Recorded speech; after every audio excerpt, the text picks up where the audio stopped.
All right, on Kaf Ches Sivan was the day that the Rebbe and his wife, who his wife is the daughter of the previous Lubavitcher Rebbe, they arrived in America. It was 1941. And they arrived in the USA. And it was a very perilous and dangerous trip that they took from, I think they ended up leaving, I think, from Portugal. They left. They had to go from one place to another. Finally, they left. And World War II was already, in full force.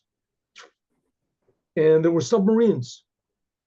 The Germans wanted to stop all shipping. In those days, basically the only way to bring supplies from America to Europe, to England especially, was by ship.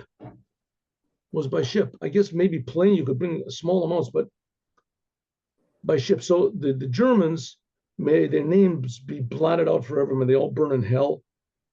That they did everything they could to sink ships, any type of ships, not only cargo ships, and not only military ships, naval ships, but also even just passenger ships, because by means of that they would intimidate and prevent any of this. So the Rebbe went across the ocean. He went across the ocean, and he I have to remember the story. Anyway, so they shot a couple of times torpedoes, and the torpedoes missed. And if I'm hesitant to tell the story because sometimes my memory fails me. Sometimes it doesn't. A lot of times it does. But the Rebbe had a ticket or a preparation to take a certain ship, and the previous Rebbe telegraphed him not to take that ship, to take another ship. And they did. And that ship that he was supposed to take was sunk. I'll have to check that and see if that's true, but I'm almost sure that it is. Okay, so anyway, the Rebbe finally arrived in America on this date, Kaf Ches Sivan. And he arrived safely. And he was with his wife. And the previous Rebbe had not seen the Rebbe or the previous Rebbe, the Rebbe's wife, his daughter. He hadn't seen them for a long time. For a long time, he hadn't seen them. A year or whatever. And, obviously, and it was a very dangerous time. People were getting killed right and left. The previous Lubavitcher Rebbe, he was in the bombing of Warsaw. He was almost, a part of that, one of the casualties over there. God forbid. God did forbid. But thank God. Anyway, so the Rebbe came with his wife, and they announced that they had arrived. And they thought that the previous Rebbe would maybe come out to see them, or at least he would, immediately invite them in for that, but he didn't. He didn't invite them in. And he didn't invite them in for, I think it was 5 days or 3 days. I'm sorry, I just don't remember. It was several days that he did not invite them to come in. Now, the previous Rebbe was a very strong-hearted person. He was a very, very strong-hearted person. When he was in prison, the worst prison possible, he knew that any second he could be killed, and he should have been. But that was their design. When he was taken in, he was supposed to be killed immediately when he was brought in. And there was some sort of a mix-up. And he was sent to the wrong room. He went to the wrong place, and he didn't. So death was waiting there. The previous Rebbe heard people were being killed all the time. Death. And Stalin was even more. And Hitler was even more. Hitler was terrible. So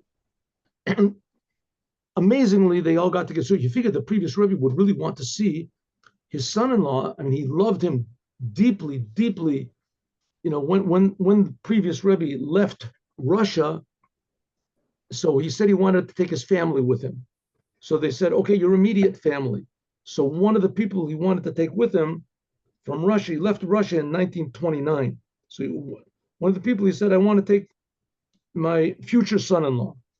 He's going to marry my daughter. So the official said, well, you can find another son-in-law like that. He said, a son-in-law like this you can't find anywhere in the world.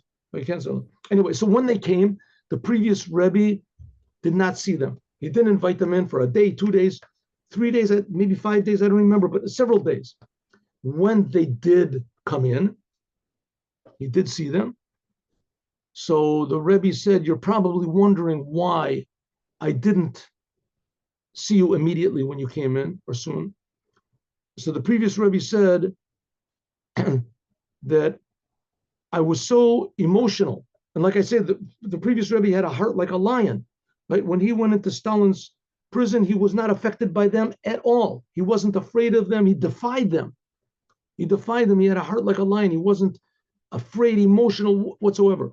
He said, but I was so emotional, right, that I couldn't, I had to calm down. And it took me 3 days, just to calm down to see you.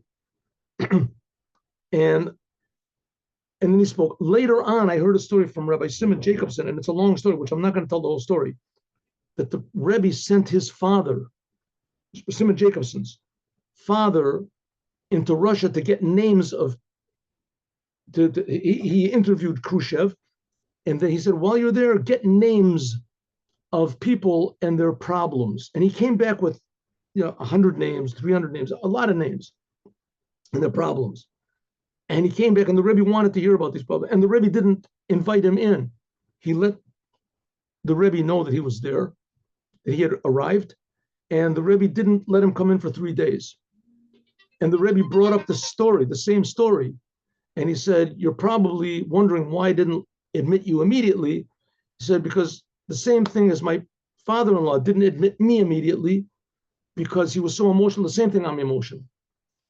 And so we see that the previous Rebbe was tremendously emotional about the Rebbe, but the fact is he was emotional about every single Jew.